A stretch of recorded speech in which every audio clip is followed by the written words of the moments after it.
એટલે આજે તમારી સૌની પાસે એટલી જ અપેક્ષા રાખીશ.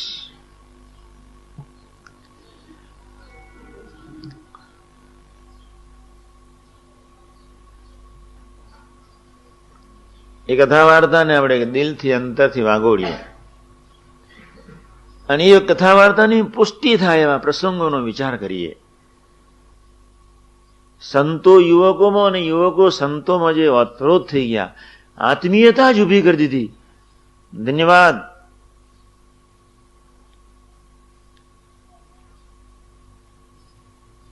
મોટા પુરુષ તો આટલી જ ઈચ્છા કે અભિપ્સા રાખે.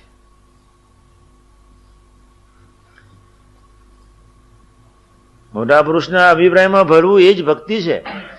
લોહીના કુંડમાં નાય એનું જ કલ્યાણ. આ વાતને આજે સમજો કે 50 અબજ વર્ષ પછી,